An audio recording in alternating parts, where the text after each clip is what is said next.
دوست عزیزی نوشتن کمی در مورد مهر صحبت بکنید. در مورد مهر برادر عزیز که چهارشماره اخیرشون 8740 هست، مهر چی است؟ الله سبحانه و تعالی وقتی که در همه امور ما در زندگی ما، چه مرد چه زن، الله سبحانه و تعالی حکمت هایی رو برای زندگی ما در نظر گرفته. وجود مهر، وجود شاهد، وجود ولی، همه اینا به خاطر یک مصلحت است.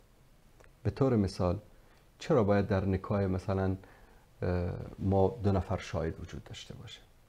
چون نشه که فردا یا شوهر یا همسرش یا یکی انکار بکنه، نه بگه که همچین عقدی صورت نگرفته اصلا، نه اصلا این زن این نیست، حقوق طرف ضایع بشه.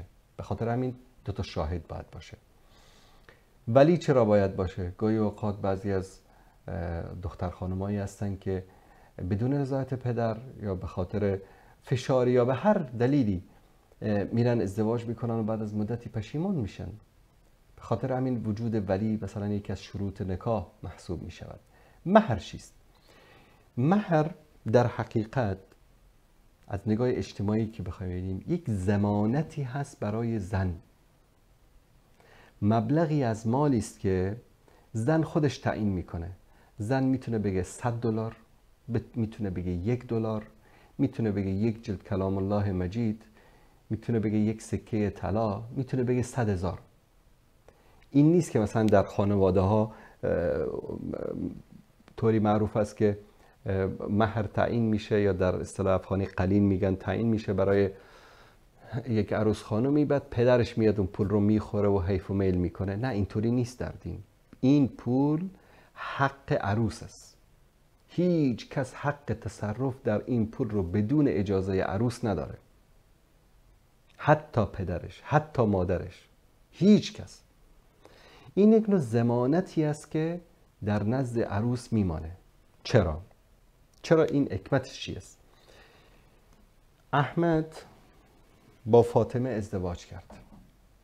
احمد یک مرد است.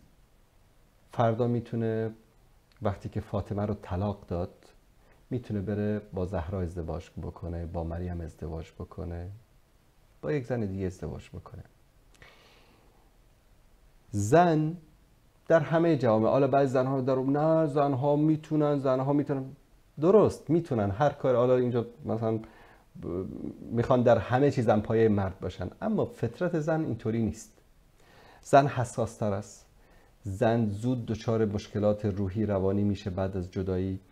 زن شاید ماها طول بکشه نتونه خودش رو جمع جور بکنه تا دوباره ازدواج بکنه، یا اینکه دوباره به زندگی سر و سامان بده. این مبلغی که پرداخت میشه به یک زن به عنوان یک کفالت، به عنوان یک ضمانت زندگیش است. هیچ کس حق تصرف در او رو نداره. بعضیا میگن این یک نوع خرید و فروش است که در اسلام ببینید که حتما باید یک مبلغی از مال باشه که یک زن و شوهر با هم دیگه نکاح بکنن. کلیپی رو دیدم که ببینید که این اسلام به زن رو میفروشه. ببینید این خرید، بالعکس این داره. الان کسایی که همین حرفا رو میزنه، میتونی بری خونه بدون پول به دست بیاری، ماشین بدون پول به دست بیاری، خوراک بدون پول به دست بیاری. هیچ چیزی در این دنیا بدون مقابل نیست. باید در مقابلش پول بدی. هیچ چیزی رو کسی به تو مفت نمیده. پس بگیم تو انسان پولکی هستی. این پول به عنوان یک ضمانتی برای آینده این خانم در نزدش میمونه. و اکثر خانم‌ها یک مدت میگذره که این پولو میدن به شوهر، شوهرمون مثل قند و قروض خرجش میکنه. اکثرا این اتفاق میفته. یا پدرش میگیره یا به پدرش میده یا به مادرش. به هر صورت شاید کم وجود داشته باشن زنهایی که این پولو بگیره مثلا در حساب شخصیش در بانک بگذاره برای آینده خودش. اسلام این رو که شرط قرار داده در نکاح به خاطر آینده خود زن، که فردا اگر از این مرد جدا شد حداقل تا یک مدتی بتونه زندگی خودش رو از این پول تامین بکنه. و در جوامعی که به مهر اهمیت نمیدن، مثلا یکی از مشکلاتی که فعلا در تاجیکستان است کم بودن مهر است.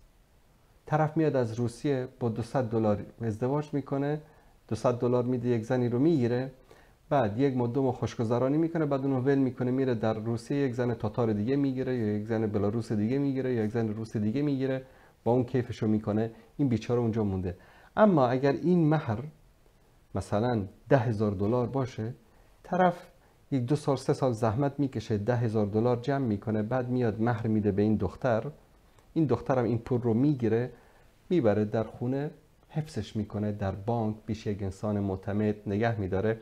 بعد این پسره که باش نکاح کرده بلند شد رفت روسیه، برگشت و به این اهمیت نداد، خرچشو نفرستاد، از اون پول میتونه زندگیشو تامین بکنه.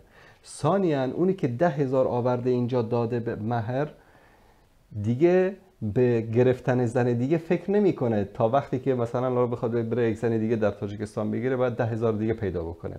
اما این مهر کمی که امروز زنها دختر خانم‌ها در تاجیکستان میگیرن، این یکی از اسباب مشکلاتی است که در جامعه تاجیکستان فعلا به وجود آمده که طرف روسیه میاد با $200 عروسی میکنه و زن میگیره، بعد زن رو ول میکنه میره در روسیه عیاشی خودشو میکنه.